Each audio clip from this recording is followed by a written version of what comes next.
I woke up to the sharp, sterile smell of disinfectant before I understood where I was, and for a long second, I thought I was still dreaming. The ceiling above me was a flat sheet of white pulsing faintly as if the light itself was breathing. A steady beeping echoed from somewhere near my right ear, slow and rhythmic like a metronome trying to guide my scattered thoughts back into place. My throat felt raw. My tongue was thick. My head throbbed with a deep, pulsing ache that seemed to radiate from somewhere behind my left temple.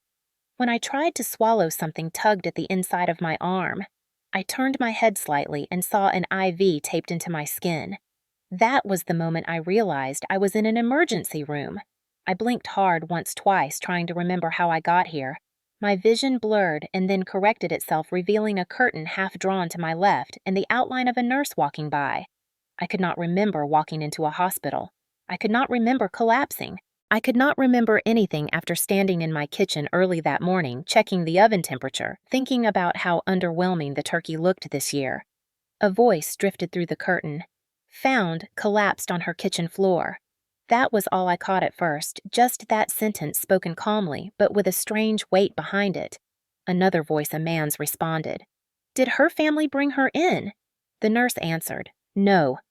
A neighbor saw her front door half open and called 911. My heart dropped into my stomach, heavy and cold. I tried to push myself up, but the pounding in my skull forced me back onto the thin mattress. The curtain slid open and a doctor with a badge that read Reynolds stepped in. He looked to be in his 40s with tired eyes and a calm voice. Caroline, he said gently, you're awake. Do you know what happened? I opened my mouth and then closed it again because the truth was frightening in its emptiness. I remembered the clatter of dishes, the echo of a slamming door, the muffled frustration of voices overlapping in my kitchen. I remembered fatigue pressing against my bones. Then, nothing. I do not remember. My voice came out cracked. The doctor nodded as if he expected that answer. You were brought in unconscious. You have signs of impact on the left side of your head, bruising on your shoulder and hip, and a mild concussion. It looks like you fell hard. Fell. The word rattled inside me. Had I fallen? I searched my memory again, but every attempt felt like pushing against a locked door. The nurse from earlier stepped inside with a tablet in hand. We tried calling your emergency contacts. No one picked up. She paused. Would you like us to try again? Something in her voice suggested she already knew the outcome. Yes, please. My voice trembled even though I willed it not to. She tapped the screen and turned slightly away, giving me a thin veil of privacy. I listened to the ringing sound that echoed softly from her device. Then her quiet words. Mom. No answer. Another tap. Dad. No answer. Another. Lucas. No answer. The ringing continued hollow and unbothered. My chest tightened. I stared at the ceiling again because it was easier than looking at either of their faces. Dr. Reynolds spoke again, softer this time. Caroline, I need to ask you something important. There are some signs that your injuries may not be entirely accidental. I stiffened. He continued, Is there anyone at home who could have harmed you? I shook my head automatically, even though fear stirred beneath my ribs. No, I slipped. We just need to be sure, he said, not pressing, but also not believing me entirely.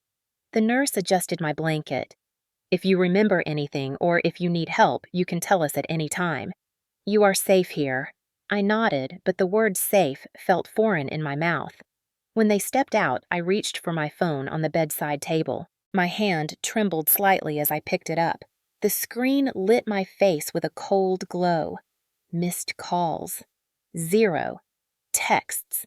None from family. But there were notifications. Dozens of them. When I opened the social media app, the first post at the top nearly made my stomach flip. A smiling family photo. My mother in a shimmering gold blouse. My father with a drink in hand.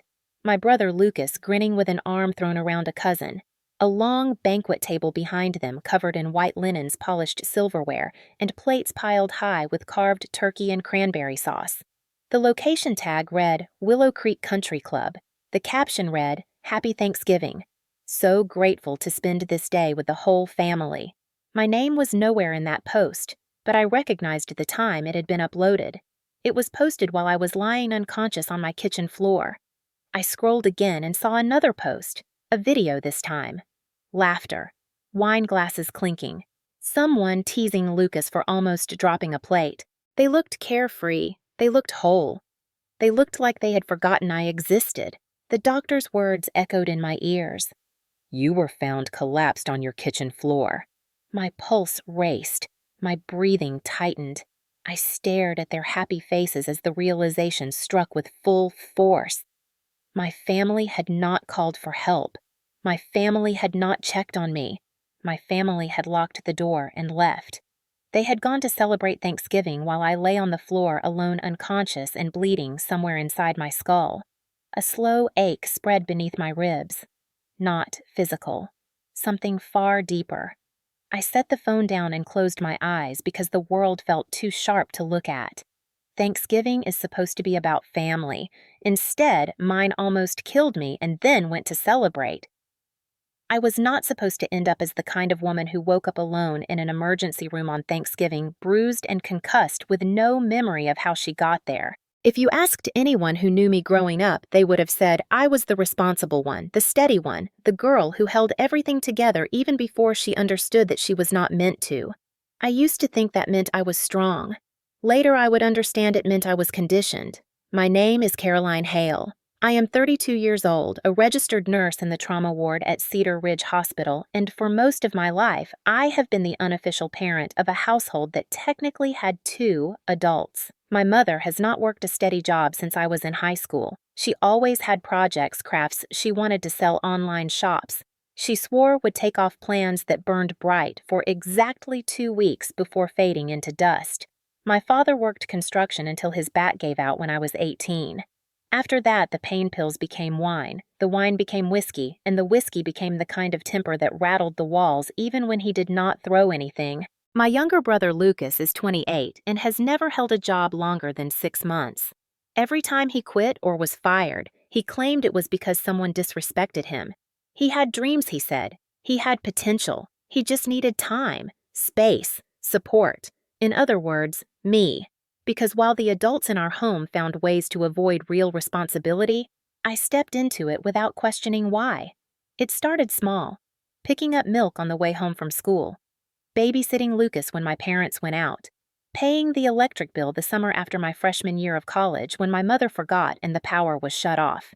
Each time, my mother would pat my arm and say, "You are such a good girl.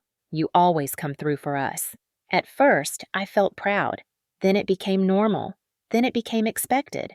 By the time I finished nursing school, my entire paycheck seemed to orbit around the household. Groceries, gas for the family car because Dad refused to take the bus, rent because Mom said she was between projects, medical bills because Lucas sprained his wrist punching a hole in the hallway wall and refused to go to urgent care unless I covered it.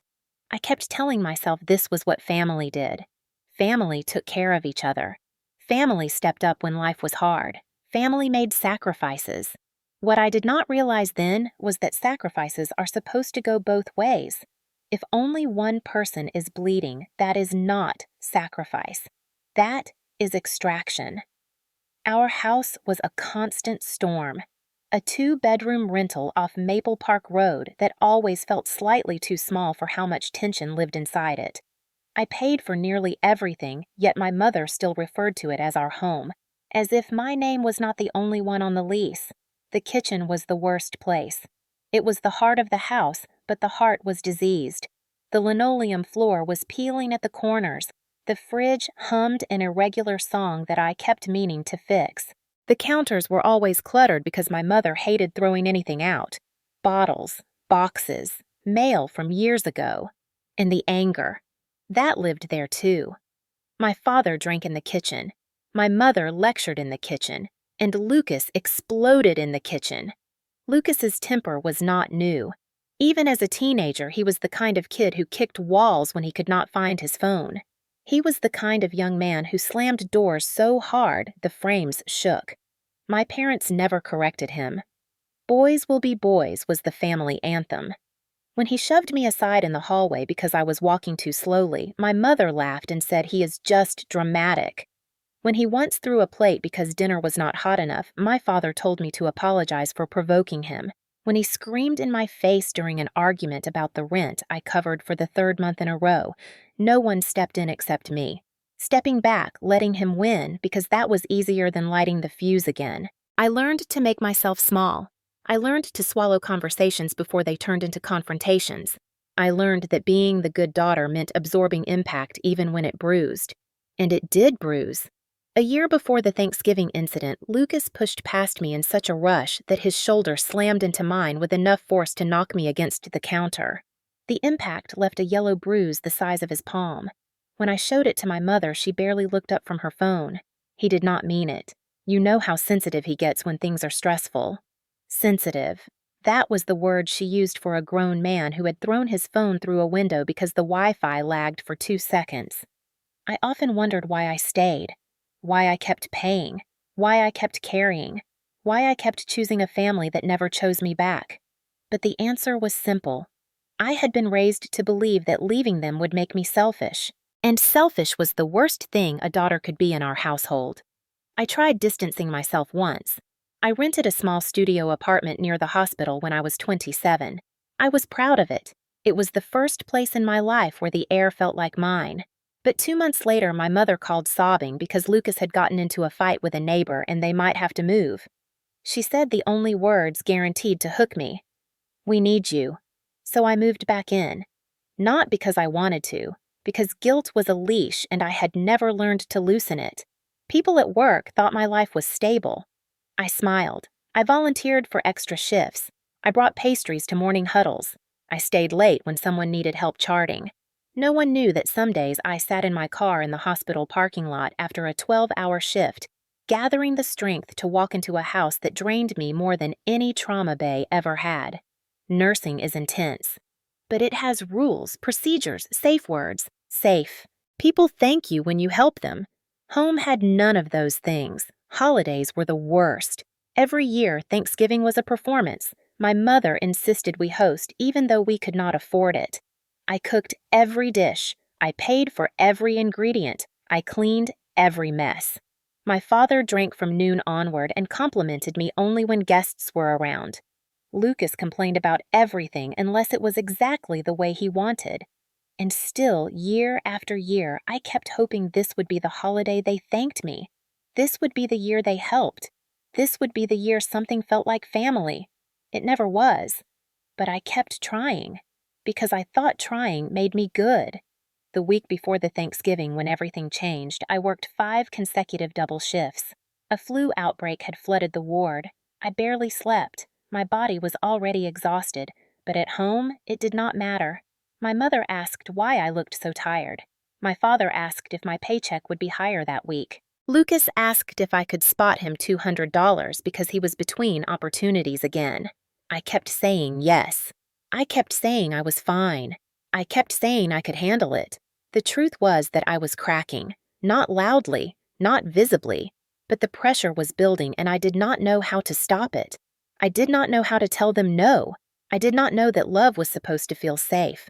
I only knew obligation. So when Thanksgiving morning arrived, I did what I always did. I cooked, I cleaned, I tried. And I never imagined that the same kitchen I had spent years holding together would become the place where my breaking point finally came. That morning, I thought I knew my family. By that evening, I would understand just how wrong I had been. Thanksgiving morning always carried a strange kind of ache for me, a mix of childhood nostalgia and adult dread that pressed against my ribs like a weight I could not shift. When I was little, before bills and tempers and obligations swallowed us whole, Thanksgiving meant warmth, cinnamon rolls, and laughter drifting through the house like something soft and forgiving. My mother used to hum in the kitchen, my father used to carve the turkey like it was a sacred ritual, and Lucas would run around pretending he was a football star despite tripping over every rug in the house. There was a time when we were almost normal, but that version of us disappeared long before I realized it was gone, replaced by something brittle and draining. Something that demanded more from me every year, yet gave back less than nothing. By the time I was in my late 20s, Thanksgiving no longer meant gratitude or togetherness. It meant work. Hours and hours of it. Work that no one acknowledged. Work that no one helped with. Work that my family seemed to believe just magically completed itself because I existed. This year, like every year, I woke up before the sun. The house was freezing because my father refused to turn on the heat until late afternoon, insisting it was too expensive. I wrapped myself in a robe and padded into the kitchen, the linoleum cold under my bare feet. I began with the turkey because it needed the longest time in the oven. I seasoned it carefully, rubbing butter under the skin the way Chef Denise from the hospital cafeteria once taught me during a slow night shift. I arranged the stuffing, chopped the onions, peeled sweet potatoes, and rolled out dough for the pies. And I did it all quietly. My family hated waking up early, and if noise disturbed them, they would let me know. My mother emerged around 10, wrapped in her pink robe, yawning as if she had just returned from a hard shift herself rather than sleeping 9 uninterrupted hours. She glanced around at the pots and pans I had already used, the trays lined with ingredients, and said, without a hint of awareness, "You still have to run out and get the wine. The expensive one your father likes." I paused mid-chop. "I already bought everything last night." She waved her hand dismissively. "You forgot the wine. You know he gets irritated without it. He gets irritated anyway," I wanted to say, but instead I wiped my hands on the towel and nodded. "Sure, I will go after the pies are in." She opened the fridge, saw it full of food I had bought with my own paycheck, and still sighed like something was missing. "Did you get enough?" "You know, everyone eats a lot." I swallowed hard. "Yes, but still," she added, "next time check with me before shopping." I might have had ideas. She never had ideas. She only had demands disguised as suggestions. Lucas stumbled into the kitchen an hour later wearing sweatpants and the same hoodie he had worn 3 days in a row. He smelled faintly of last night's beer, even though he denied drinking. His eyes scanned the counter, settling on the mashed potatoes I was halfway done preparing. "No mac and cheese. I did not think you wanted it this year," I said, trying to sound light. He scoffed loudly the way he always did when something minor displeased him. "It is not Thanksgiving without mac and cheese. Seriously, Carrie, do you ever think I was elbow deep in pie crust?" "You could make it," I offered gently.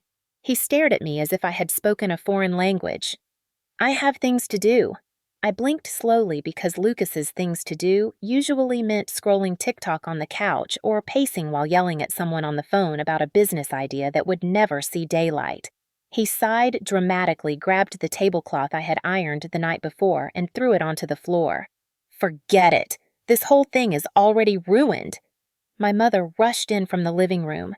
"What is happening now?" Lucas pointed at me as if I had committed a crime. "She did not make mac and cheese." My mother gasped as though I had burned the turkey. "Caroline, you know how important that dish is to him. Do you want him in a bad mood all day? He is a grown man," I said, my voice thinner than I intended. "He can handle missing one dish." My father entered at that moment already carrying a half-empty glass of something dark, even though it was barely noon. He eyed the tension, frowned at me, and snapped. "Why are you raising your voice?" I was not, but explaining myself was pointless. In this house, the truth was irrelevant. Only perception mattered, and the perception was always that I was the problem. I lowered my head, swallowed my frustration, and began boiling water for Lucas's mac and cheese. The steam blurred my vision for a moment, or maybe that was the sting behind my eyes. I never cried in front of them. Vulnerability was ammunition in my family. By 2 in the afternoon, I had cooked the turkey mashed potatoes, sweet potatoes, green bean casserole gravy, corn pudding rolls, cranberry sauce, and 2 pies. The house smelled like something festive, but the atmosphere felt like walking on broken glass. I had not eaten anything except a bite of crust to make sure the seasoning was right. My stomach growled. My head pulsed from dehydration, and my arms ached from lifting trays and chopping vegetables. But every time I tried to pause, my mother found me. "Caroline, can you clear the porch? Guests may step out for air." "Caroline, can you set the extra table for the cousins?" "Caroline, can you take the trash out? It smells." "Caroline, the The bathroom needs wiping down. Use the good towels. Caroline, your father cannot find the remote. Can you help him? I felt like an appliance. A machine. Something that existed solely to serve. At 3:30, the first wave of guests canceled through text messages. Then another, then another. Everyone blamed weather or traffic or various vague excuses, but the truth was obvious. Our family had burned enough bridges over the years that no one wanted to spend holidays with us anymore. My mother panicked, pacing around the kitchen, mumbling that Thanksgiving was ruined. My father grew irritable because the mood in the house was not festive enough, and Lucas complained that if people were not coming, what was the point of all this food? I looked at the feast I had spent 8 hours creating and felt something wilt inside me. I tried to suggest we sit down, just the four of us, and enjoy the meal together. My mother glared at me. We are not doing this small and pathetic Thanksgiving. We will go to the country club instead. They have the buffet. It is nicer. And of course they could do that. Because I had paid for everything in advance for our home meal. Because they contributed nothing. Because they expected me to pack everything away, clean the entire kitchen, and somehow smile about it. My father grunted in agreement. Get ready. We leave in half an hour. Lucas nodded. Yeah, I am not eating here. This looks like a mess. A mess that I had made for them. A mess I had created out of love and obligation and habit, while they gave nothing in return. I stood there, gripping the edge of the counter, dizzy from hunger and fatigue. My mother noticed I was not moving. What now? Do not start pouting. You can fix the kitchen while we go. I blinked. You want me to stay here? She frowned as if I were being unreasonable. Someone has to clean, and you look tired anyway. You will just bring the energy down. My father laughed. Try not to burn the house down while we are gone. Lucas smirked. Yeah. And maybe next year try not to forget the mac and cheese. They walked away, just like that. No thank you. No appreciation. No care. I was not invited. I was not considered. I was simply expected to clean up the evidence of my own servitude.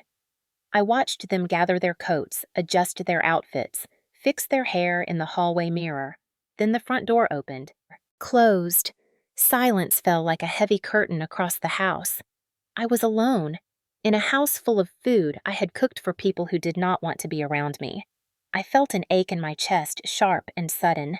Maybe from exhaustion, maybe from heartbreak, maybe from the realization that I had spent years building holidays for a family who never showed up for me. I did not know then that within an hour my life would change forever, that within an hour I would be lying unconscious on the kitchen floor, that my family would not return, that the next time I saw their faces would be on social media as they celebrated Thanksgiving without me. The house felt eerie after they left, a kind of hollow quiet that made the walls seem thinner and the air heavier. I stood in the middle of the kitchen, surrounded by the aftermath of a holiday no one wanted except me. The turkey sat untouched on the counter, still steaming. The pies cooled on the stovetop. The mashed potatoes were starting to form a thin skin. All of it looked like a feast for ghosts. My legs trembled from fatigue. My stomach churned from hours without food. My head throbbed with that deep ache that comes when your body has been running on fumes for far too long. I leaned against the counter and closed my eyes for a moment, letting the silence settle. For a second, I almost convinced myself to shove everything into containers, clean the kitchen quickly, and go to sleep. That was always my solution to pain. Clean it up, make it look better, pretend the wreckage was manageable, pretend I was manageable. But then the front door slammed open with a force that made the windows rattle. My whole body jolted. I froze, listening. Heavy footsteps pounded across the hallway. The smell of cold air and cigarette smoke drifted into the kitchen before Lucas appeared, red-faced and frantic, patting down his pockets. He did not acknowledge me at first. He was too busy muttering curses under his breath as he yanked open drawers, slamming them shut when he found nothing inside. I swallowed and forced my voice to stay calm. Lucas, what are you doing? He spun around so fast the room seemed to tilt. His eyes were wild. My keys! Where are my keys? I blinked. I do not know. Did you check the bowl by the door? He stormed past me and returned seconds later, cursing even louder now. They are not there! They are not anywhere! He kicked the cabinet door so hard it banged against the shelves inside. I felt a spike of adrenaline slice through the exhaustion. Lucas, what do you need the keys for? Shouldn't you be at the country club?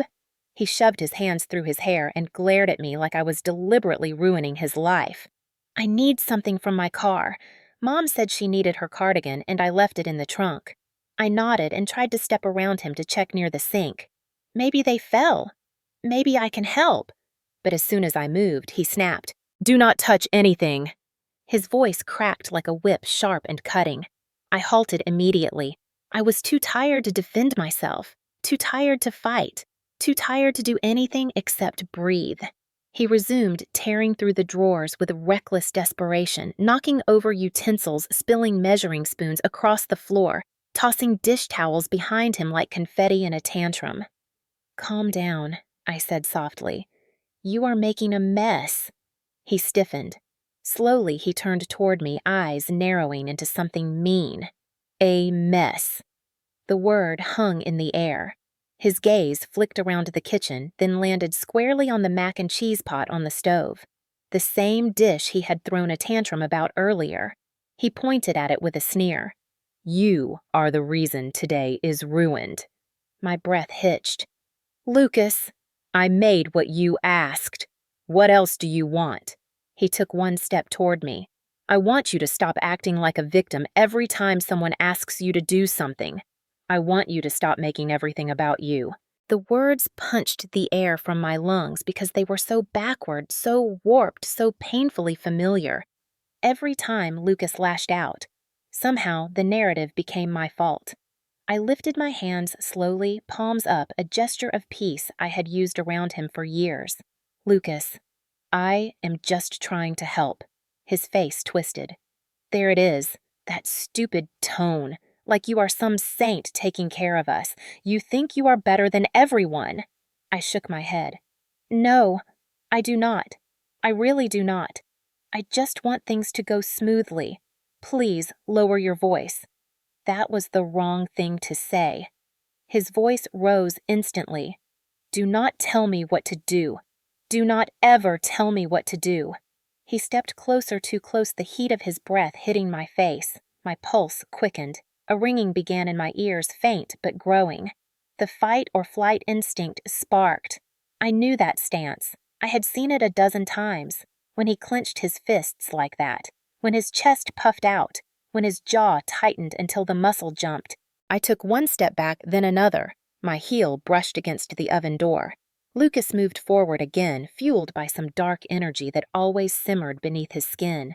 "I asked you one thing. One thing. Where are my keys?" His voice vibrated with fury. I shook my head again, hands trembling. "I do not know. I have not seen them. Please, calm down." Suddenly, he lunged. He shoved my shoulder hard, harder than he ever had before. The impact was violent and immediate. My back slammed into the counter edge pane, shooting up my spine. The tray of rolls toppled, scattering across the floor. Before I could regain my balance, he shoved me a second time, angrier, stronger, his palm hitting the exact same bruised spot from earlier that week when he barreled past me. "Move! You are always in the way." The words echoed in my skull. My feet slipped on butter spilled from the turkey pan. My arms flailed out instinctively. My right hand caught the edge of the counter. For a split second, I steadied. Then Lucas yanked the drawer open beside me with such force that the metal handle smashed into my arm. I cried out and recoiled. My grip loosened. The floor tilted sharply beneath me. Then everything happened at once. The world spun. My head collided with the corner of the counter. A white flash exploded behind my eyes. My knees buckled. The pie dish clattered onto the floor. I felt myself falling but could not stop it. The floor rushed up. A cold shock hit my cheek. And then nothing. Darkness. Silence. No thoughts. No breath. No time. Just void. Later, the paramedics would say I had been unconscious for at least an hour before a neighbor found me. But I did not know that then. I knew only the slow return to awareness like surfacing from deep underwater. Voices drifted in first muffled and distant. A door creaking. Footsteps. I thought maybe someone had come back. Maybe my mother. Maybe my father. Maybe Lucas realizing what he had done. I tried to open my eyes, but everything was heavy, thick, swollen. My vision was a blur of ceiling lights and shadows. The voices sharpened. They did not belong to my family. A neighbor's voice trembled. I saw the front door open. She was on the floor. I did not want to touch her, but I think she is hurt. Then a stranger's voice. Calm, professional. We have a pulse. Oxygen saturation low. Bruising on the left side of the face. Possible concussion. Get the stretcher. Cold air wrapped around me as someone lifted me. My head lolled. A strap tightened across my chest. Sirens cried in the distance. Through the haze, I waited for my family to appear in the doorway to rush in to shout my name to ask what happened. No one came. Not then. Not during the ride. Not at the hospital. They had decided to go to Thanksgiving dinner instead.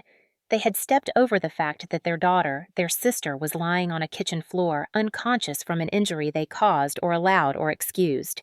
And that choice, more than the fall, more than the impact, more than the pain, was the injury that would change everything. The emergency room lights were too bright, the air too cold, and the world too loud for a person who felt like she had been shattered and glued back together wrong. When consciousness finally settled over me in something steadier than a flicker, I was already lying in a hospital bed wrapped in thin blankets that smelled faintly of bleach and cotton. The beeping beside me pulsed slow and steady, a rhythm that felt foreign to my own breath. I blinked up at the ceiling, disoriented, my head pounding in heavy, synchronized thuds. It took a long moment for the room to sharpen into focus. An IV bag hung above me. Electrodes dotted my chest. A soft hum of machinery filled the space. For a few seconds, I could not remember my name, my age, or why I was here. I only knew I was hurting everywhere. The memory of the kitchen floor surfaced slowly jagged around the edges. Lucas's voice, his anger, the shove, the fall, the cold floor, the dark. A tremor ran through me. I shifted slightly and pain shot through my ribs like a hot needle. A startled whimper escaped before I could swallow it. A nurse hurried over her shoes, whispering against the tile. She was in her 50s, with kind eyes behind her glasses and a steady professionalism that nurses recognize in each other instantly. "You are awake," she said gently. I blinked again, disoriented. "Where am I?" "Cedar Ridge Emergency, honey. You came in unconscious." Her tone softened even more. "You gave us a scare." My throat ached dry and scratchy. I tried to speak, but only managed a croak. "Water." She nodded quickly and lifted a small cup, guiding the straw toward my lips. I sipped. The coolness soothed my throat, but made the throbbing in my head pulse harder. "What happened?" I whispered. She hesitated the way medical professionals do when they already suspect an answer but want to offer you the first chance to tell it.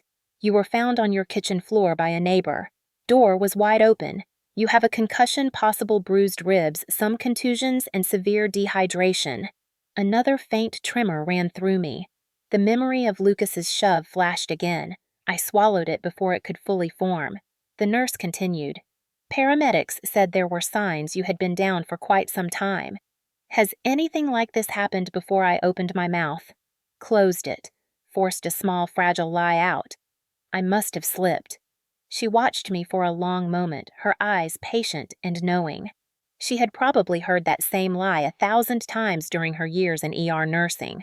"Floor was slippery," I added weakly, as if repeating it would make it more believable. Her face remained calm, but I sensed the careful shift in her demeanor. A note being mentally written, a suspicion being quietly confirmed. She did not push. She just said softly, "You are safe now." A doctor entered a moment later, a tall man with tired eyes and a warm professionalism. He introduced himself as Dr. Patel and began assessing my vitals, flashing a small light across my pupils. "You were brought in 2 hours ago," he explained. "Your blood sugar was dangerously low. You had signs of prolonged exhaustion. We are keeping you overnight for observation. Another beat. Is there someone we can call for you? Family. The word family hit me like a cold wind. My heart squeezed painfully. Yes, I whispered. My mother, my father, my brother. The nurse nodded. You listed them as emergency contacts. We tried reaching them earlier. No answer. A dull ache formed behind my ribs deeper than any physical pain. They tried calling again. Same result. They went to the country club. I murmured the words, slipping out before I could stop them. The nurse raised her brows slightly but said nothing. After they stepped out to try again, the room sank into a thick, eerie quiet. I stared at the curved plastic railing of the hospital bed, my fingers gripping it. My phone sat on the tray beside me, cracked on the corner from the fall. I reached for it, wincing as the movement strained my ribs. When I tapped the screen, it lit up. No missed calls, no texts, nothing from Mom, nothing from Dad, nothing from Lucas. The last notifications were from the Thanksgiving grocery receipts I had emailed myself 12 hours earlier. My heart felt like it folded in on itself. I opened social media without thinking muscle memory doing what my emotions could not stop. The first post on my feed was a picture. My breath caught. There they were. My family. At the country club. Smiling, posing at a long table decorated with gold napkins and white candles. My mother holding a glass of Chardonnay. My father cutting into a slice of pumpkin pie with exaggerated enthusiasm. Lucas leaning back with a smug grin, a fresh drink in front of him. The caption read, "Happy Thanksgiving from the Hale family. So grateful to have everyone together." My mother had tagged me, as if I were sitting there smiling and not lying in the ER with an IV in my arm and bruises forming on my skin. A shaky breath escaped me. I scrolled through the rest of the photos. More smiling faces, more plates of food, more jokes. Someone commented, "Where is Caroline?" My mother replied. She was not feeling festive this year. Wanted space. They did not even lie well. I locked the screen and set the phone aside. My hands shook. The room blurred. A part of me wanted to cry, but the tears did not come. Instead, a numbness washed over me, a hollow space where emotion should have lived. The nurse returned a moment later with a soft blanket. Still no answer, she said quietly. I nodded once, the motion stiff robotic. Would you like us to call anyone else? A friend, I thought of my coworkers. People I barely talked to outside of shifts. People who sometimes brought donuts to the break room. People who thanked me when I covered their overtime. People who, despite not being family, never made me feel disposable. My throat tightened. No, I whispered. It is okay. She gave me a look that said she knew it was not okay. But she tucked the blanket around me anyway and dimmed the lights. As the hours passed, the loneliness sank deeper. The sounds of the ER grew fainter as the night shift replaced the evening crew. Machines beeped in a steady rhythm. Nurses murmured outside my room. A distant intercom crackled. Somewhere down the hall, someone cried. I stared at the shadows on the wall and wondered how many years I had spent convincing myself that my family loved me in their own way, that their dependence was affection, that their demands were connection, that their neglect was normal. It had taken collapsing on a kitchen floor for reality to show itself. And even then, even with proof stamped across my medical chart, they still did not come. At one point, a tech entered with a portable X-ray machine. As she arranged the apron over my chest, she said softly, "You know, sometimes the people who show up in moments like this are not the ones you expected." I swallowed thickly. She captured the image, rolled the machine away, and gave my hand a small squeeze before she left. Later, a young resident peeked in to introduce himself. He handed me a small mug of warm broth and said he figured I had not eaten all day. The gesture might as well have been a gift wrapped in gold. My body warmed with each sip. My eyes stung. Kindness from strangers felt unbearable compared to the silence from the people I had built my entire life around. A little after midnight, my phone buzzed. My heart jumped. I reached for it quickly. A text. But not from family, from a coworker named Danny. "Heard you were admitted. Are you okay?" Her concern, simple and genuine, cracked something inside me. I typed back slowly. I will be. Another message arrived. We love you here. Let us know if you need anything. I held the phone against my chest for a moment, breathing through a wave of emotion so sharp it nearly broke me open. My family had abandoned me. My workplace, a place I had barely allowed myself to lean on, had reached out within hours. By 2 in the morning, exhaustion wrapped around me like a heavy blanket. I drifted in and out of sleep, waking occasionally to the soft footsteps of nurses or the hiss of oxygen from the vents. And somewhere in that quiet, somewhere between numbness and pain, a truth began forming inside me. A truth that felt both terrifying and freeing. I had spent my entire life serving people who would not cross a room for me, let alone answer a phone call from a hospital. I had mistaken obligation for love. I had confused responsibility with loyalty. And I had never allowed myself to imagine life outside the cage I had been raised to maintain. That night, the ER did not just treat my injuries. It illuminated the truth. I was alone. But maybe alone was not the worst thing. Maybe it was the beginning. The morning after Thanksgiving arrived in a haze of sterile light and aching bones, the kind of morning where the world looks unchanged, but you feel altered at the molecular level. My head still pulsed with the dull throb of a concussion, and every breath tugged at the sore muscles around my ribs. The ER had transferred me to a quiet observation room by sunrise. A nurse brought me oatmeal and pills, gently encouraging me to eat, watching closely in case nausea hit. I managed a few slow bites, each one thick and heavy in my mouth. I kept glancing at my phone on the tray beside me. It remained still. No missed calls, no texts, no voicemails. Nothing from the 3 people the hospital had contacted on my behalf.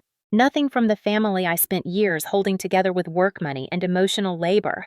Part of me expected to feel angry, or devastated, or frantic, but instead I felt something else. A quiet, eerie stillness, like a lake in winter, frozen silent, impenetrable.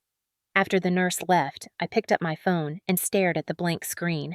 I thought about calling them myself just to confirm that I existed, just to hear something familiar even if it was disappointment or irritation or blame. But the thought of dialing their numbers made my stomach twist. I set the phone back down. The silence stretched across the room like a soft but unbreakable thread. Around noon, the hospital social worker stopped by. She was a warm woman with tired eyes and a soothing voice. She asked gently if I felt safe at home, if I had somewhere else I could stay after discharge if I needed help making a plan. I lied out of habit. I said yes, yes, and no. Lies smooth as glass, conditioned by years of covering, minimizing, and protecting the people who never protected me. The social worker nodded with a kind of heaviness that said she did not believe me, but also knew better than to push someone who had not yet chosen herself. When she left, the room felt colder. I had never stayed in a hospital as a patient for this long. As a nurse, I knew the rhythms, the noises, the routines. I had comforted patients who woke up alone in rooms like this. Now I understood the fear they carried beneath their skin like a current. The fear of facing something painful without anyone to witness your suffering. The fear of being abandoned in your weakest moment. Around 2 in the afternoon, my phone buzzed at last.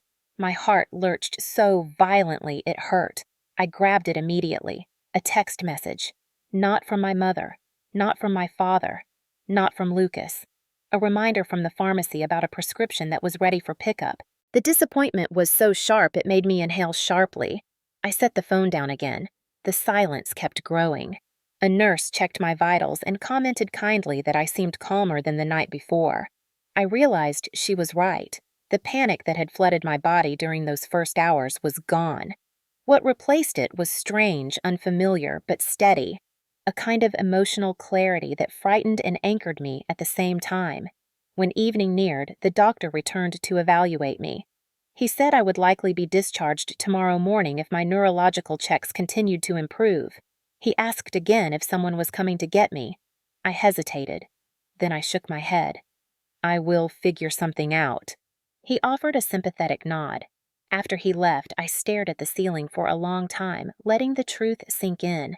I had been alone for 24 hours. My family had not once reached out. I tried to imagine the version of me before last night. She would have called them repeatedly. She would have apologized for being a burden. She would have begged them to come. That woman was gone. Something had cracked open inside me the moment I collapsed something that had been waiting for years. The realization that love required effort on both sides, that family should not feel like a job, that loyalty can become a trap disguised as duty. I did not know yet what this shift meant. I only knew that silence had become my only refuge, and unexpectedly, my only source of power. That night, as darkness settled outside the window, the first voicemail came in. My phone buzzed against the tray and lit up with my mother's name. I stared at it for a long time before pressing play. Her voice filled the room, impatient, sharp, irritated rather than worried. "Caroline, why are you not answering your phone? We have been trying to reach you. This is not funny. You know we need to discuss the rent for next week and Lucas's situation. Call us back." My ribs tightened. No mention of the hospital, no mention of the ER call, no question about how I was. She hung up. Another voicemail came in minutes later from my father. His voice was gruff with annoyance, as though I had inconvenienced him personally.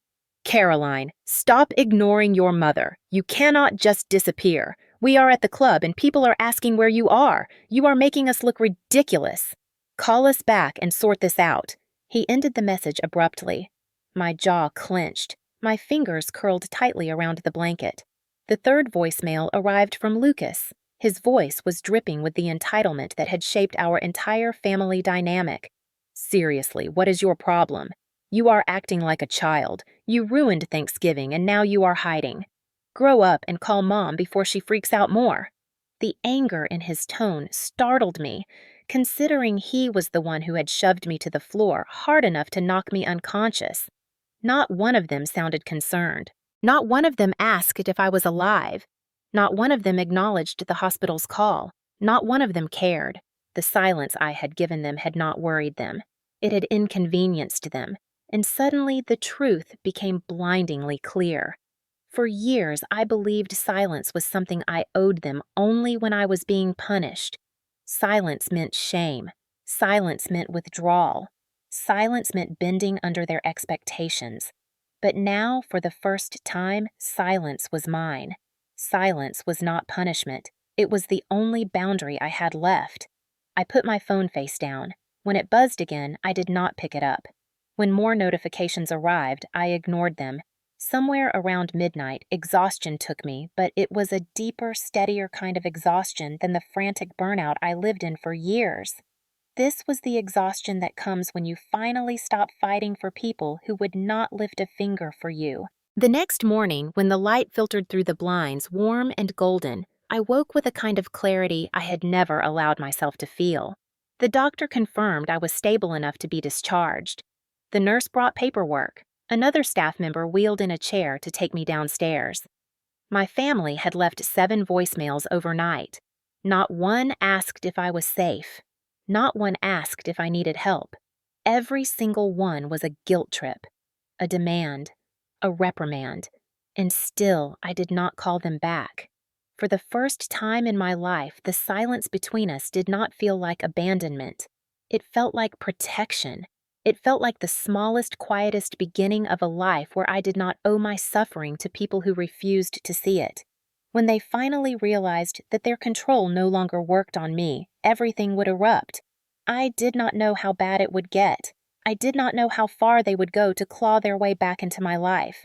I only knew one thing. Silence had shifted the entire balance of power, and I was not going back. I was discharged from the hospital late Saturday morning, 2 days after Thanksgiving, with a headache that pulsed behind my temples and bruises blooming across my ribs like dark fingerprints.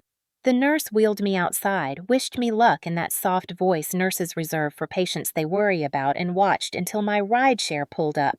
It felt strange sitting in the back seat of a stranger's car instead of being picked up by family, but the silence between me and my phone was proof enough that no one was coming. I rode home with the window cracked, breathing in the cold air as though it could clear the heaviness from my chest. When the driver helped me carry my small hospital bag up the steps and waited until I unlocked the door, I thanked him twice. He said it was no trouble. Kindness from strangers had begun to feel like a language I had never learned but desperately needed. Inside the house, the smell of the Thanksgiving meal still lingered, faintly mixed with the scent of something sour that had spoiled. The kitchen looked exactly as I had left it, the turkey pan with hardened juices, the bowls of sides that had dried into crusts, the mac and cheese pot abandoned mid-tantrum. The counter still bore the faint imprint of where my body had struck it. For a long moment, I just stood in the doorway, gripping the frame to keep my balance, feeling the ghost of the fall ripple through me. I should not have come back here.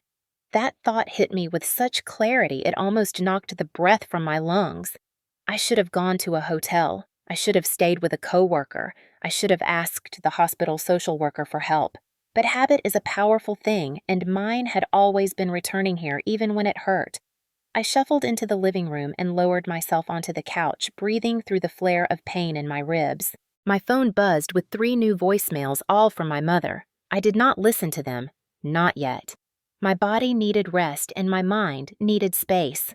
I closed my eyes, let the weight of the room settle over me, and drifted in and out of sleep for the better part of an hour. The knock on the door startled me so badly I winced. I pushed myself upright, bracing a hand against my side. The knock came again, gentler this time. Caroline. "It is Aunt Marlene." My breath caught in my throat.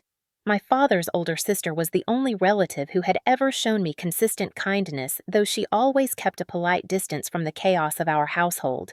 I forced myself to my feet and shuffled to the door, opening it slowly. She stood there in a thick winter coat, her gray hair pulled back neatly, her eyes widening the moment she saw my face. "Oh, sweetheart, what happened?" Her voice cracked on the last word. I felt heat behind my eyes, but shook my head, unable to trust my voice. She stepped inside without waiting for an invitation, closing the door behind her and guiding me back to the couch as though I were fragile porcelain. When I was seated, she knelt in front of me and gently touched the bruise on my cheek. "Who did this to you?" she whispered. I swallowed. Images of Lucas flashed in my mind. The shove, the second shove, the drawer slamming into my arm, the fall. I could hear his voice echoing in my skull. "Move. You are always in the way." I looked down at my hands. "I am fine." I slipped. Her brows drew together. "Caroline, I know what slip injuries look like." This was not a slip. I said nothing. She let the silence settle for a moment before exhaling slowly, her eyes softening. "All right, we will come back to that. But first, you need to know something." She sat beside me, smoothing her coat over her lap as though preparing herself for something heavy. "I went to the family Thanksgiving dinner." I blinked in confusion. "You were at the country club?" She nodded. "Yes, I was invited last minute. I think your mother wanted more family there to make the evening look, well, more complete." My stomach tightened. Complete. The word echoed the caption from the Thanksgiving picture they posted while I was unconscious in the ER. My mother's smiling face. My father raising a glass. Lucas posing like he owned the place. Everyone together. Except me. Marlene folded her hands. "Caroline, I have to tell you what I heard there." My chest tightened. Part of me wanted to stop her to maintain the thin illusion that my family's betrayal was something quiet and contained. But she continued. "Your mother told everyone you had run off, that you got emotional and stormed out. She said you were overwhelmed and dramatic. She said you had ruined the day and she did not know where you were." The room tilted slightly. I gripped the couch cushion to steady myself. My aunt's voice softened but did not waver. "Your father told a few people that you were going through one of your phases, that you needed space, that you were making the holiday difficult." My breath became shallow and uneven. I felt the bruise under my ribs pulse with each inhale. She hesitated before adding the final blow. "And Lucas." I stiffened. "He stood up during dessert and joked about how you always disappear when the family needs you, that you had run off again because you could not handle pressure. He got sympathy for it, Caroline. Sympathy." My body went cold. They had known I was missing. They had known I was absent all day. They had even received the ER call, and instead of searching for me, checking on me, or telling anyone the truth, they had crafted a performance where they were the victims and I was the problem. I stared at the floor as Marlene's words washed over me, each one landing like a stone in deep water. She reached for my hand. I confronted them, she said quietly. I asked why they ignored the hospital call, why they posted pictures pretending everything was perfect, why they acted like you were being dramatic when you were clearly hurt. I lifted my eyes slowly. What did they say? She shook her head in disbelief. They brushed me off, claimed the hospital call was a mistake, said you were probably fine, and insisted they did nothing wrong. My stomach rolled. My aunt leaned closer, her voice heavy with something that felt like sorrow and fury intertwined. Then I overheard your mother talking to your cousin. She said you were becoming unstable. She blamed you for the tension. She even implied you had taken something, like medication, or worse. I felt something deep inside me crack, not loud, not dramatic, but clean. A break that was a long time coming. They did not just abandon me. They rewrote the story entirely. They erased their guilt and replaced it with accusations against me. They called my suffering an inconvenience. They called my collapse drama. They called my absence intentional. My aunt squeezed my hand, grounding me back in the room. Caroline, listen carefully, she said gently. You need to know the truth. This is not the first time they have treated family like this.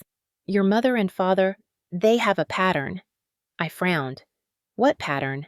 Marlene hesitated, weighing how much to reveal, then began. When your father lost his job years ago, they borrowed money from nearly every relative and never paid it back. When your grandmother passed, your mother took heirlooms and claimed they were gifts. They told everyone you insisted they help Lucas financially, as if the pressure came from you. My heart twisted. They had used my name. My aunt continued. They have blamed you for things they did. They have protected Lucas at all costs. They have lied to keep the family's sympathy. I could feel the air thickening in my chest. I had always known something was wrong in our family, but I had never allowed myself to see how deep it went. Marlene placed a hand against my arm. Caroline, sweetheart, they abused you. They used you. And when you needed them, they left you on a kitchen floor and pretended you vanished on purpose. My throat tightened. I swallowed hard. I asked her quietly, barely above a whisper, "Why are you here?" She looked at me with something fierce and unwavering. Because I will not let them rewrite what happened to you. I will not let you go through this alone. I felt warmth rise behind my eyes, not from pain this time, but from something like relief. Like someone had finally seen me. Really seen me. My aunt reached into her purse and handed me a folded tissue. Then she took a deep breath. Caroline, listen. You need to leave that house. You need to get away from them. And you need to understand that what happened to you was not an accident. It was a warning. A warning that staying will destroy you. Her voice quieted, but her words carved into me with life-changing clarity. You survived this time. You may not next time. The silence stretched between us like a decision waiting to be made, and somewhere beneath the bruises and the fear and the exhaustion, I felt the first flicker of something powerful. The beginning of choosing myself. After Aunt Marlene left, the house felt unbearably quiet, as if every wall knew what she had said and was waiting for me to acknowledge it. Her words replayed in my mind on a loop, each repetition sharper than the last. They abused you. They used you. They rewrote the story. I sat there for a long time, staring at the spot on the carpet where the sunlight fell in a warm square, my breath shallow, my ribs aching under every inhale. My phone was still face down beside me. I had not listened to the newest voicemails, but I could guess their contents. Guilt, blame, demands, never concern, never accountability. Eventually, I stood moving slowly, bracing myself against the wall when the room tilted for a moment. I walked to my bedroom and pulled out the plastic bin I kept under my bed, the one labeled tax documents in black marker. I sat on the floor, legs crossed stiffly, and opened it. A decade's worth of paperwork stared back at me. Pay stubs, tax returns, utility bills, rent agreements, and folders I had labeled family expenses because I never had the courage to label them for what they truly were. I ran my fingers over the top folder and exhaled. If I was going to break the cycle, I needed to see everything plainly. No more minimizing, no more excuses. I pulled out the first folder and spread the documents across the bed in neat rows the way I organized patient charts at work.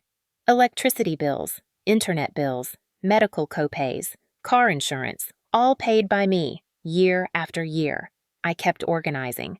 The more I sorted, the clearer it became that nearly all of the financial stability this household stood on was built from my paycheck. Then I found the bank statements. I knew they would hurt, but I underestimated just how much.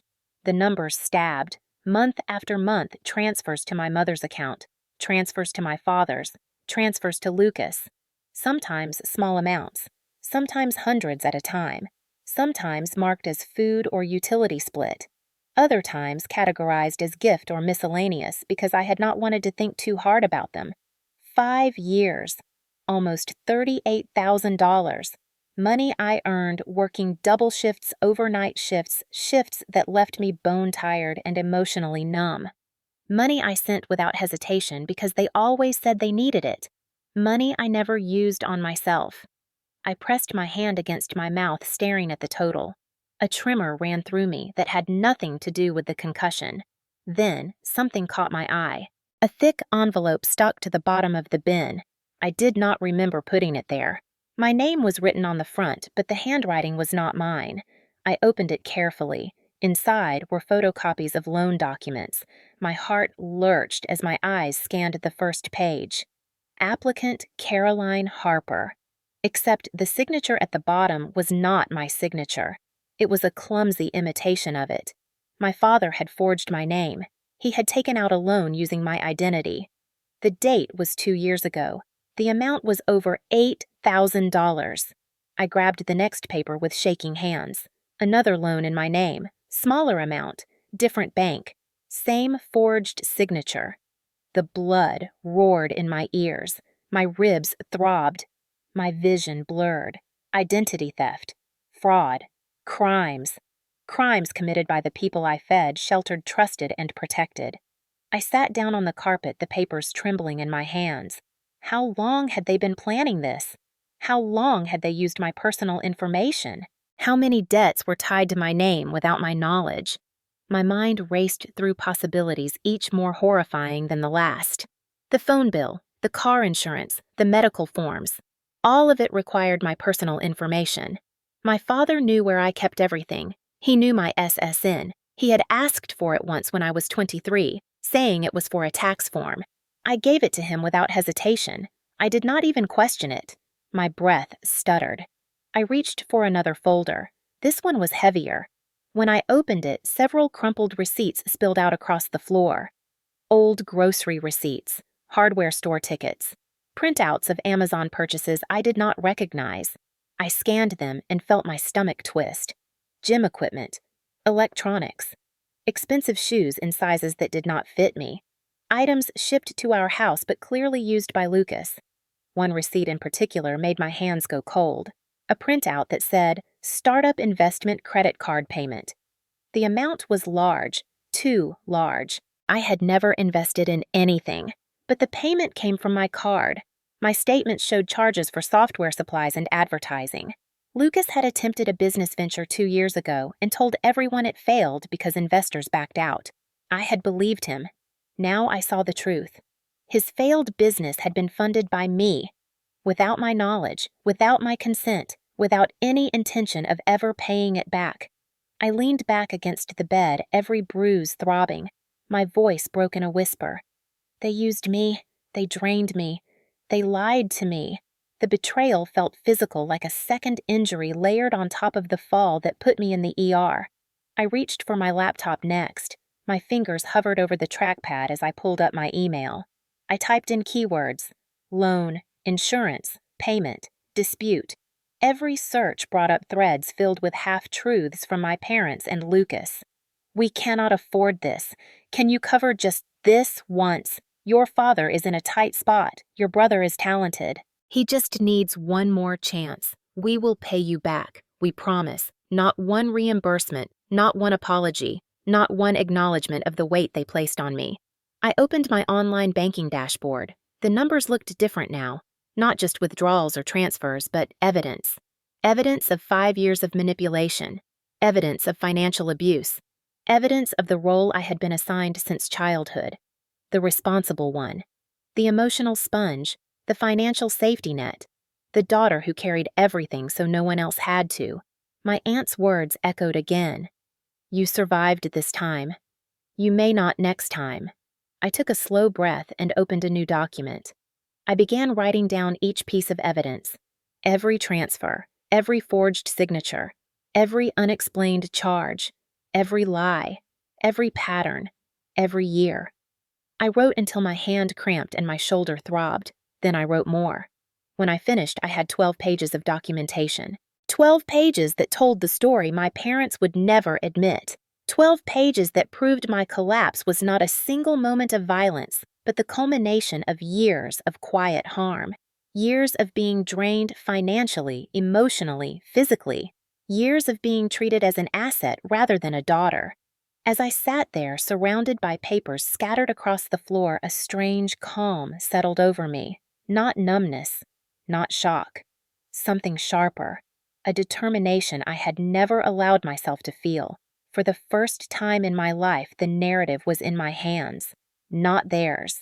Not the one they crafted for the world. Not the lies they fed to relatives. I had the truth. I had proof. I had power. And I knew exactly what I needed to do next. I opened my contacts list and scrolled until I reached her name. Emily Quinn, a colleague from the hospital, a friend, and most importantly, an attorney. My thumb hovered over the call button. The silence in the room thickened. Then I exhaled and pressed dial. Emily picked up on the second ring, her voice bright and warm in the way only someone who has seen you collapse in a supply closet after a double shift and still chooses to care can sound. Caroline, are you okay? I swallowed, staring at the 12 pages of evidence spread across my bedroom floor like the blueprint of a long con finally exposed. No, I said honestly. But I know what I need to do. There was a pause on the line, not of hesitation, but of calibration, the kind attorneys make when preparing for impact. Tell me everything. I did. I told her about the shove, the fall, the ER, the silence. I told her about the forged loans, the thousands of dollars I had poured into a bottomless pit called family obligation, the receipts I found, the lies they spun at the Thanksgiving dinner. She let me speak without interruption, only inhaling sharply when I described the loan documents with my forged signature. When I finished, her voice had changed. It was the same voice she used in the hospital when a patient was in danger and she needed everyone to move. Caroline, listen carefully. What your family has done is not just morally wrong, it is criminal. You need to protect yourself. I closed my eyes, letting her words settle. I am ready. The first step was simple but terrifying. She told me to freeze every account that my parents or Lucas could access. Even shared utilities. Even the phone plan. I opened my banking apps, my fingers trembling not from fear, but from adrenaline. One by one, I changed passwords, added two-factor authentication, removed linked devices, and blocked external transfers. The moment the last security confirmation pinged my email, I felt something electric buzz through me. Control. For the first time in years, control was mine. Next, Emily asked me to scan every piece of evidence, every forged document, every receipt, every bank statement. I spent an hour feeding papers into a small printer scanner while my ribs ached and my head throbbed, but I did not stop. I organized everything into folders on my laptop titled Financial Abuse Identity Theft, Unpaid Debts, and Violence Incident. Seeing the categories typed out sent a shiver through me. Years of chaos distilled into irrefutable proof. When the last file uploaded, Emily texted, sending over a template.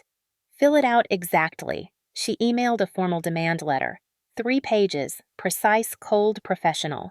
A tone I could never achieve on my own. It stated that I, Caroline Harper, was formally requesting repayment for all unauthorized financial transfers made over the past 5 years. It demanded that my parents provide documentation for any financial agreements they claimed existed.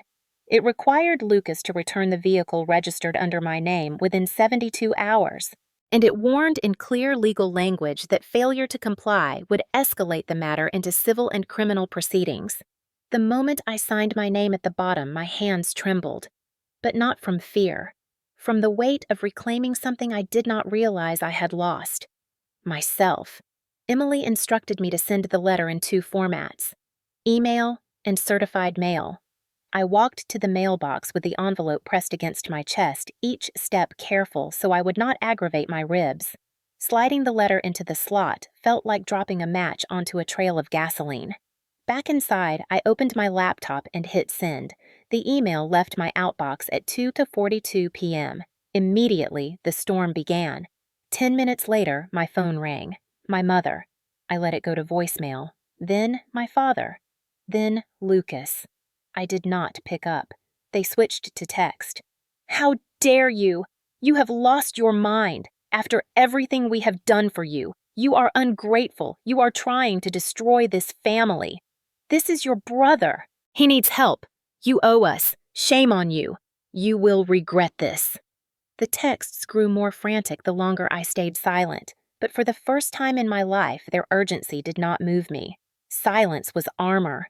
At 4:30, my mother sent a long message that began with manipulation, moved to rage, dipped into martyrdom, then circled back to blame.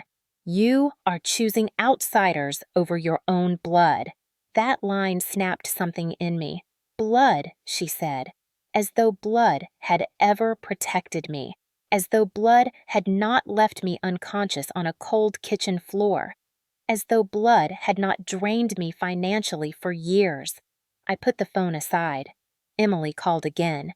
This time I answered. "Good," she said. "They are reacting exactly like guilty people do." I felt a flicker of dark humor. "That is what you call this. Normal. Normal for abusers who are losing control. Next step.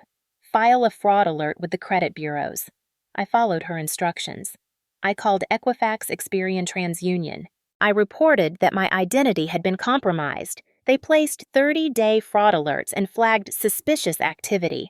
The agents asked if I needed extended alerts. I told them I would know soon. When I hung up, I felt lighter. Not healed, not whole, but aligned. Like the truth inside me finally matched the actions outside me. Then came the hardest step: reporting the physical incident. Emily guided me through writing an official statement. The language was clinical factual, but revisiting the memory made my pulse race. On November 24th, I was shoved twice by my brother Lucas Harper. The second shove resulted in loss of consciousness and physical injury, including concussion rib contusions and shoulder trauma. These injuries were documented at St. Vincent Hospital on November 24th and 25th. I hesitated before typing the last part. My parents, Evelyn and Thomas Harper, left me unconscious and unattended on the kitchen floor, then intentionally locked the residence and went to a family event. Emily spoke gently. "I know it hurts, but you have to write it, because it is true." Tears blurred my vision. I typed it anyway. She had me save the document as incident statement. Then she told me the next step. "You need to request a restraining order against Lucas, today." The word restraining order made my hands tremble. Not because I feared taking legal action, but because I feared thinking of myself as someone who needed protection against her own family. But it was true, and truth does not disappear when we look away. I asked, "What if he gets angry?" Emily did not hesitate. "He will, but you will be protected, and legally he will no longer be able to come near you." She stayed on the line while I filled out the request online. The form asked for details of the incident, the injuries, the history of verbal aggression, the pattern of escalating behavior. I wrote everything, fingers flying over the keys each sentence, another weight lifted from my chest. When I hit submit, the screen displayed, "Your request has been filed." A case number appeared beneath it. I stared at it for a long moment. That number felt like a shield. The next move was to sever their access to the car. The vehicle Lucas drove was legally mine. I had purchased it 3 years earlier so he could get to job interviews. He never found a job. I continued paying insurance. He continued treating the car as his own. Emily drafted a notice demanding the car be returned immediately. At the same time, she scheduled a tow company to recover it if Lucas refused. We would not warn him when the tow truck arrived. Abusers thrive on advance notice. They crumble when consequences arrive unannounced. Once all the documents were filed and all the calls made, I sat back in my chair, breathing heavily as if I had run a marathon with bruised ribs. Emily's voice softened. "I am proud of you, Caroline. This is the hardest part, taking the first legal step out of the cycle." I wiped under my eyes. "I am scared. I know. But you are doing the right thing. And you are not alone."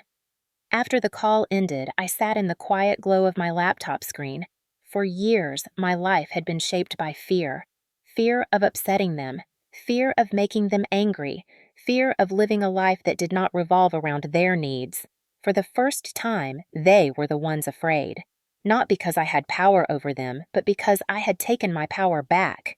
That night, as I locked every door and turned off every light, I knew one truth with absolute certainty. Justice was no longer a distant dream. Justice had already begun. Sunday morning arrived gray and windless, the kind of still, heavy quiet that presses against the windows like a warning. I woke with my phone buzzing non-stop on the nightstand. Notifications piled across the lock screen like debris after a storm, texts, missed calls, voicemails, and now something new. Social media mentions. My stomach tightened. I sat up slowly, bracing my ribs with one arm, and unlocked the phone. The first thing I saw was a Facebook post from my mother. It was public. A photo of her and my father at the country club, both smiling stiffly. The caption read, "Please pray for our family during this difficult time. Our daughter Caroline has chosen to abandon us and create terrible lies. We love her and hope she finds the help she needs." My breath caught. Abandon them. Lies. Help she needs. She had positioned herself as the victim. Not surprising, but seeing it in print made my chest constrict. The comments were worse. "So sorry you are going through this, Evelyn. Praying for your daughter. Stay strong. Some kids just lose their way."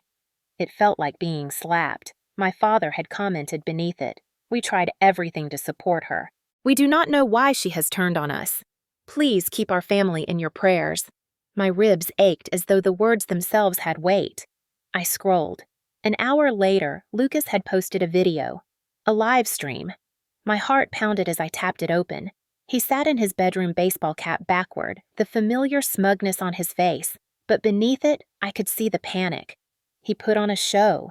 He always did. "I do not know what is wrong with my sister," he said, dramatically rubbing his forehead as though overwhelmed.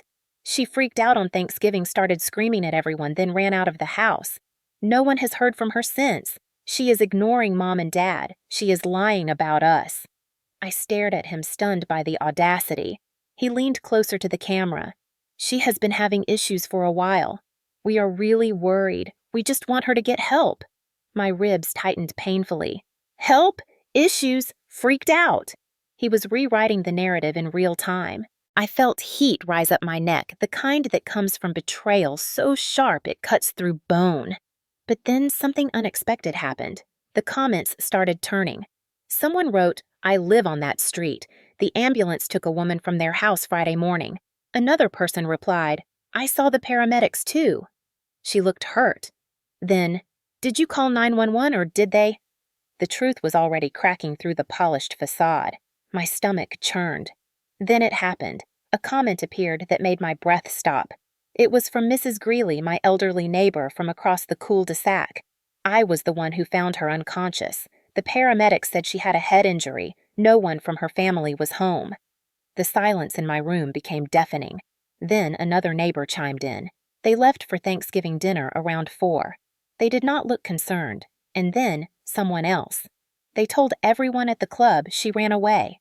That is not what happened. Lucas kept trying to defend himself in the comments, but the tide had shifted. People started asking harder questions. Why did no one call 911? Why did you leave her alone? Why is her credit card linked to your account? Why were there loan documents in her name on your desk? Someone had taken a screenshot of something I had posted years ago, thanking my coworkers for covering a shift so I could help my family with bills. They used it as evidence she has been supporting them. So why are they pretending she abandoned them? My mother posted again, more frantic this time. Social media is full of lies. Please respect our privacy. But the flood could not be stopped. People were digging, investigating, asking questions they should have asked years ago. And every question carved deeper into the truth they had worked so hard to bury. My phone buzzed with a new notification. A post from Aunt Marlene. My pulse raced as I opened it. She had written a long, steady, unwavering account. Caroline did not abandon her family. She was hospitalized after an injury that was not her fault. The family was informed and chose to attend a social event instead of checking on her. There is documented financial abuse. There are forged signatures. There are witnesses who saw her unconscious. I support Caroline fully. And then she added the sentence that detonated everything.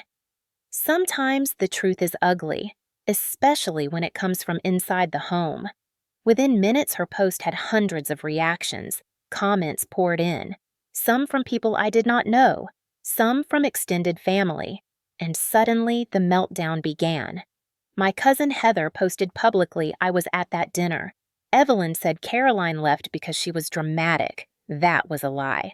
Another relative added, Lucas joked that Caroline always runs away when she cannot handle things. It was disgusting. And a third wrote, they told us she refused to help with the holiday meal. That is obviously false. She cooks every year. The Harper family's lies were unraveling thread by thread, pulled apart by people who had been silent for too long. My phone rang again. My mother. I let it ring. She called again. And again. Then my father. Then Lucas. They were panicking. Real panic. Not concerned for me. Panic for themselves. Their reputations. Their carefully crafted image as a hard-working, devoted family. I walked into the kitchen, leaning on the counter to steady myself as I read more comments. Someone had posted a screenshot of the demand letter Emily helped me send. It must have leaked through someone in the extended family. People were stunned. The reactions ranged from sympathy to outrage. Why would a daughter need to send a legal demand letter to her own parents? What kind of family makes their child pay their bills? Why is there identity theft? Someone asked if the police were involved. Another said, they left her unconscious. That is criminal. Lucas responded to that one with a furious retort. You do not know what you are talking about. She staged it. She does this. She wants attention. I felt physically sick. Attention. He thought an ER admission was attention-seeking, but then the comment wars turned against him. A neighbor replied, she was not conscious when I found her. She was pale and bleeding. If she staged that, then she deserves an Oscar. Another wrote, he shoved her.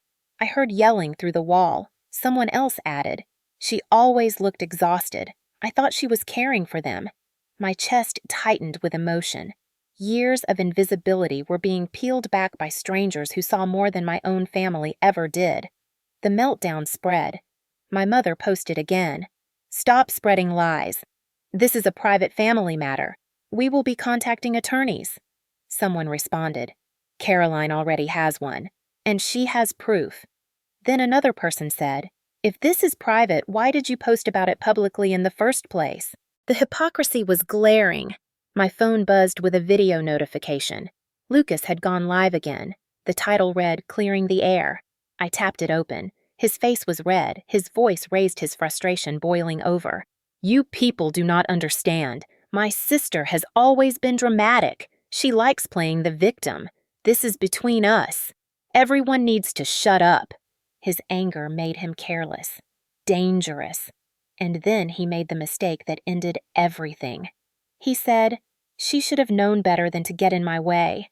My breath froze. The viewers erupted. Comments poured in labeling him abusive, unstable, dangerous. Someone wrote, that sounds like an admission. Another, so you shoved her. And then, you left her to die and went to dinner. Lucas ended the stream abruptly, his face pale. A minute later, my phone rang. Unknown number, I answered cautiously. Caroline Harper, a male voice said. This is Officer Daniel Reeves with the County Sheriff's Department. We have received several reports regarding possible domestic violence and financial fraud involving your family. I leaned heavily against the counter. My knees weakened. We would like to speak with you, he continued. You are not in trouble. We want to ensure your safety and gather information. The sound of law enforcement saying those words felt surreal, like stepping into a version of reality I had only imagined in my private fantasies. The officer said he would come by in 30 minutes. I ended the call and stared at my reflection in the dark microwave door, bruised, tired, but standing. The meltdown had begun online. Now it was coming into the physical world, and once the truth reached law enforcement, there would be no turning back, for them, or for me. The 30 minutes before the sheriff's deputy arrived felt stretched thin, like time itself held its breath with me. I paced slowly through the living room, one hand bracing my ribs, the other gripping my phone as if it were the last anchor holding me upright. Bruises tugged every time I inhaled. My head ached dully, and yet beneath the physical pain, something steadier pulsed. Resolve. At exactly the half-hour mark, there was a knock. Firm, professional. I opened the door and found 2 deputies standing on the porch. One was the officer from the phone, a tall man with calm blue eyes. The other was a woman in her 40s, her expression gentle but observant. Good morning, ma'am, Officer Reeves said. Thank you for speaking with us. We'd like to come in if that's all right. I stepped back and let them enter. The female deputy introduced herself as Deputy Howell. She glanced briefly at my face, at the faint purple bruise blooming across my cheek and the discoloration near my hairline. May we sit? She asked softly. I nodded and gestured to the kitchen table. They took out notebooks. Reeves began with simple questions. Name, date of birth, occupation, how long I'd lived here. Then he shifted his tone, turning more serious. We received multiple reports from neighbors and extended family over the last 12 hours, he said. Reports indicating you were found unconscious, possibly injured, and that no immediate family contacted emergency services. We'd like to hear directly from you what happened. My throat tightened, but I spoke. I told them everything. The shove, the second shove, the fall, the blackout, the ER, the bruises, the abandonment. I described Lucas's rage, his voice, his body blocking the doorway the moment he pushed me out of the way as if I were furniture.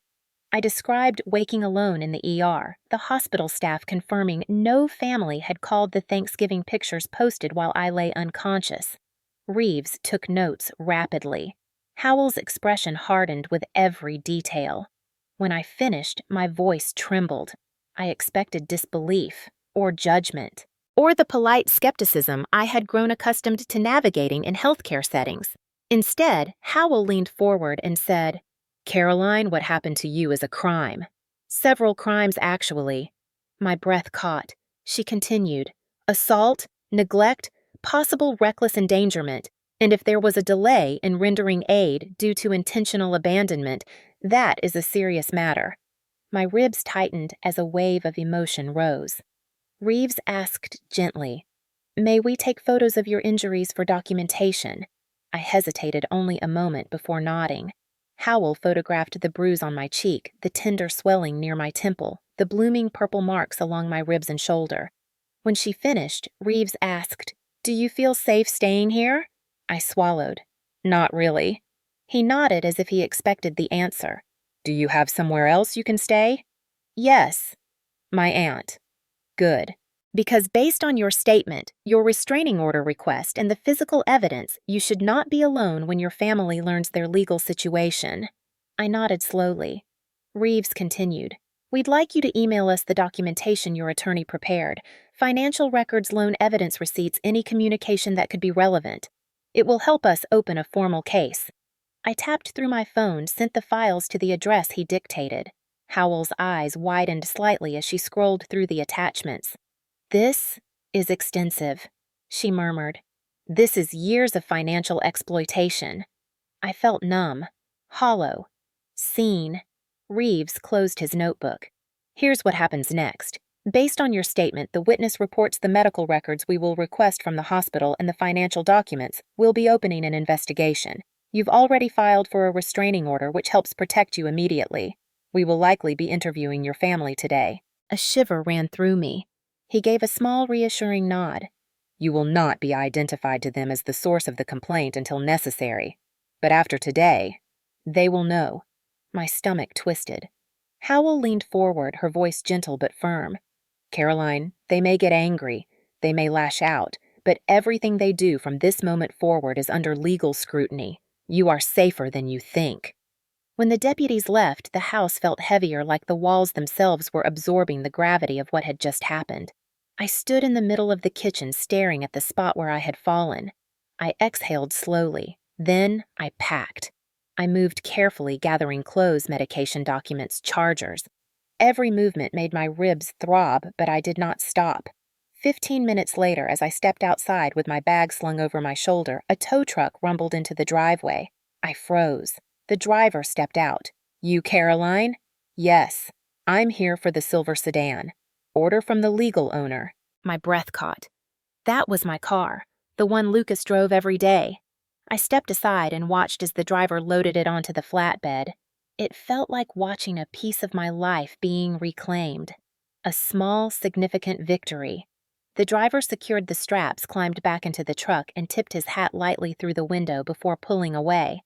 I locked the house behind me and left. At Aunt Marlene's, she hugged me the moment the door opened. I winced when her arms brushed my ribs, and she loosened her hold immediately, her eyes filling with worry. "Oh, sweetheart, you're safe now." She helped me inside, settled me on her couch, brought me blankets and tea. While I rested, my phone began buzzing again. Not calls this time. Notifications. I opened my social media. The meltdown had escalated. My mother had posted another statement, one dripping with desperation. "Please, stop harassing our family. Caroline is mentally unstable and is being manipulated by outsiders. We are trying to protect her." The comments turned vicious against her. Someone wrote, "Manipulated by outsiders is what abusers say." Another, "If she was unstable, you should have taken her to the hospital when she was injured, not to a buffet." Then a neighbor wrote, "The deputies took photos. This is serious." And then someone posted what appeared to be a screenshot of my restraining order filing. It had leaked, and it was spreading. My father posted a furious message claiming defamation, then deleted it minutes later after people began fact-checking him in the comments. Lucas posted nothing. Not a word. Then came a text from a cousin, "The police are at your parents' house." My heart thudded. Another message followed, "They're interviewing neighbors too. A third, Lucas is losing it. Apparently, he punched a wall."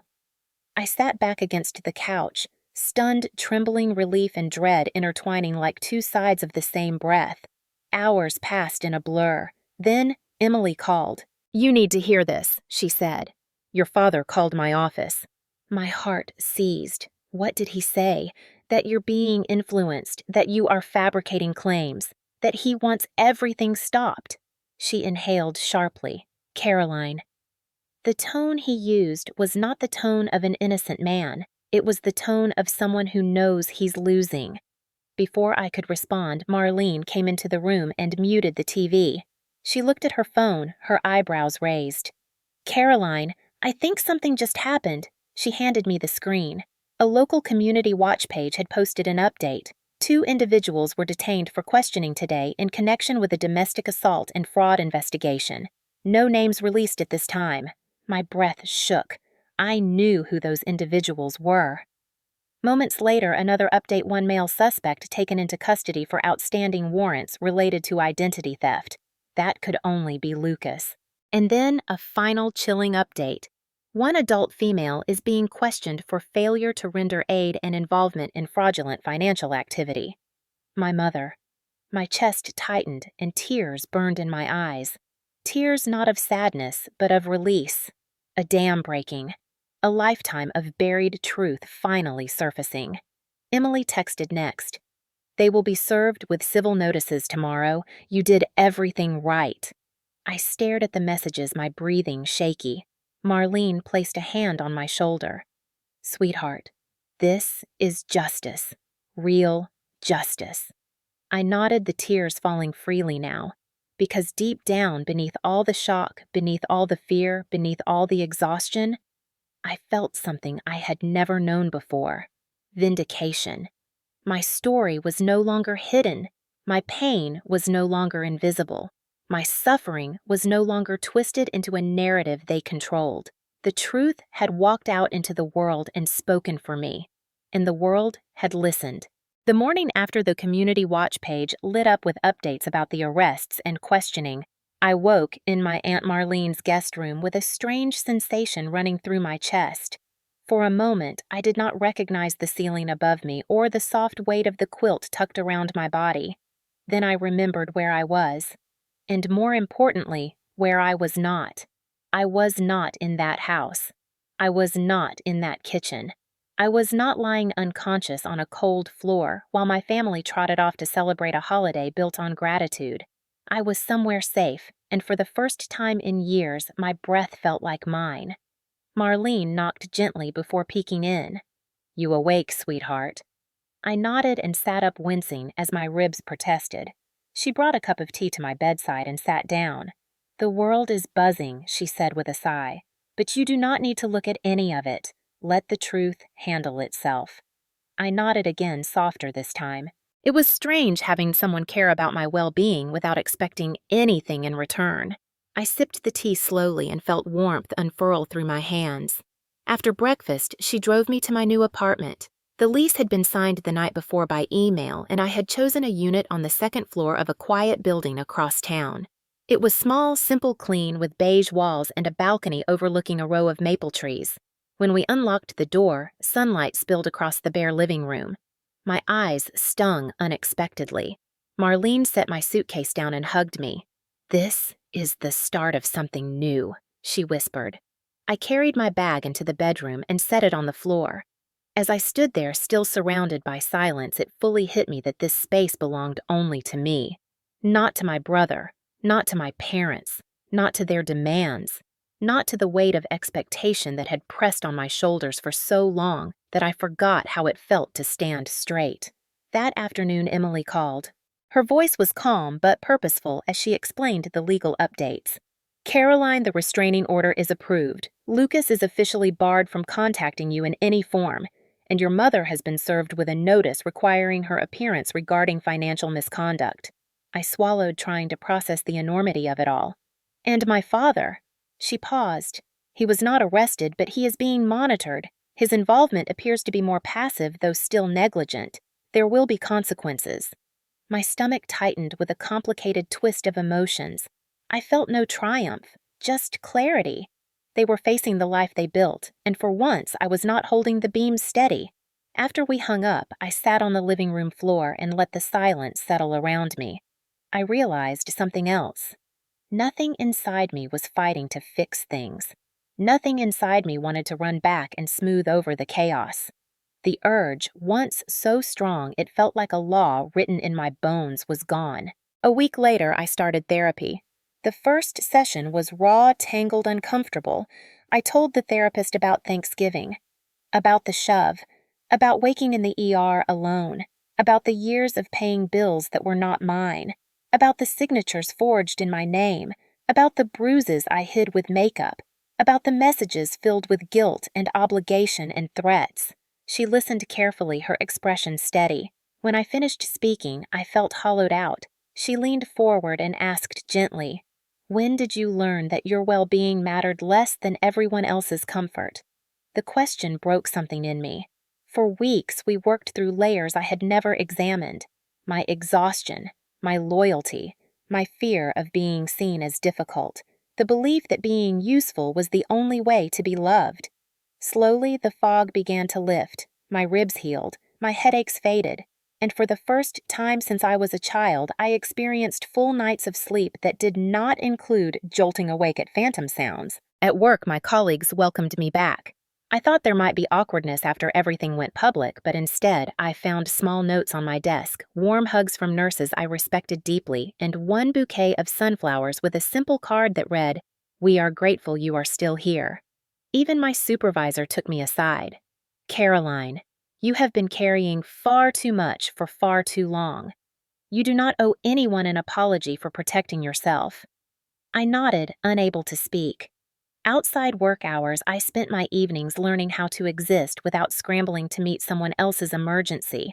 I cooked meals for myself, not for people who would complain about them. I bought a plant and placed it by the balcony door. I watched the leaves shift gently in the breeze. I realized I had always feared silence because it left room for thoughts I did not want to face. But now, silence felt like oxygen. One afternoon, about a month after moving into my new apartment, I received a call from Marlene. "We are having Thanksgiving early this year," she said warmly. "Just a small dinner. Me, Uncle Jerry, the cousins, and you. You are family to us, Caroline, but only if you want to come." I closed my eyes. The memory of last year flickered behind my ribs like a bruise. The kitchen floor, the cold tiles, the sound of laughter from a photo taken miles away. But then another memory rose. Marlene hugging me in her doorway, bringing me blankets, calling truth what it was. I opened my eyes. I will come. The dinner was simple. No elaborate table setting, no forced smiles, no pressure to perform gratitude. Just genuine warmth. My cousin's daughter handed me a paper turkey she had colored with shaky orange scribbles. "This one is for you," she said proudly. I smiled. For the first time in a long time, it did not feel like I was pretending. After dinner, Marlene pulled me aside. "I want you to know something," she said softly. "None of what happened is your fault. Your kindness was never the problem. Their lack of it was." I swallowed hard, emotion rising like a tide. "Thank you," I whispered. That evening, when I returned to my apartment, I stepped onto the balcony and stood beneath the fading sunset. The air was cool and carried the faint scent of autumn leaves. I wrapped my sweater tightly around me and looked out across the trees. My phone buzzed behind me, but I did not move to check it. Instead, I let the city hum around me. A new life, a quiet one, a free one. I thought back to the girl who woke up in the ER with bruises blooming under hospital lights. The girl who had believed her family would come for her. The girl who thought silence was punishment. She was not weak. She was surviving. And she had finally stepped beyond survival. I inhaled slowly and exhaled a breath that felt like the first one of my life. Last Thanksgiving, I almost died on a kitchen floor. This Thanksgiving, I finally understood what family really means, and it was not the people who left me there. It was the people who helped me stand again. If you made it to the end of this story, then pause for just a moment and breathe with me, because what you just heard was not only a story, it was a mirror for so many people who spent years believing they were the problem, when in reality, they were the glue holding everyone else together. Stories like Caroline's matter because they are not just fiction for entertainment, they are reflections of real lives, real holidays ruined by silent suffering, real bruises hidden under long sleeves, real daughters and sons who spent years giving everything only to collapse alone while the people they called family celebrated without them. If you are watching this right now, ask yourself one question: where are you watching from and what time is it? Because I want to know something important about you. You made it here, which means you care about justice, you care about survival, you care about people like Caroline, and maybe, just maybe, you have lived a little piece of her life too. Maybe you were the eldest daughter who carried more than any child should have had to carry. Maybe you were the son who paid everyone's bills while working double shifts. Maybe you were the grandparent who watched a cycle repeat over and over again and prayed someone would finally break it. Maybe you were the neighbor who saw more than people realized. Or maybe you were the person who finally chose silence, not as punishment, but as protection. If you felt even one moment in this story hit close to home, then I want you to do something for yourself right now. Drop your city and state in the comments. Tell us where in the world you are watching from. Tell us what time it is. And then if you feel brave, tell us what part of Caroline's journey spoke to you the loudest. Was it the moment she woke up in the ER alone? Was it the voicemail filled with guilt instead of concern? Was it the Thanksgiving photo posted without her while she was hooked to machines? Was it the breaking point when she finally said no? Was it the justice that arrived slowly and then suddenly all at once? Or was it the part where she bought her first plant and realized she was allowed to grow too? This channel is not just here to tell stories. It is here to create a community of people who have survived things others would not believe. A community of people who know what it is like to be abandoned by the very ones who should have protected them.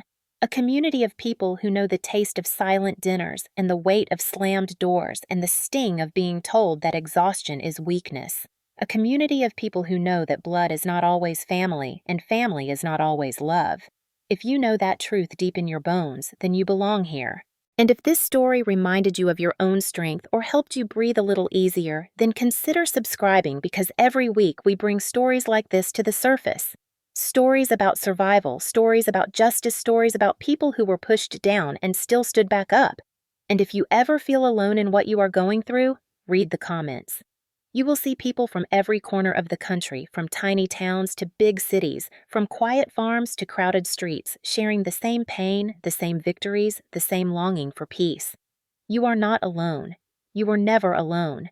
This is your space now. So before you scroll away, tell me where you are watching from. Drop your location, drop your time, and answer one question from your heart. In Caroline's place, what would you have done? Because your voice, your story, your courage might be exactly what someone else needs to hear tonight.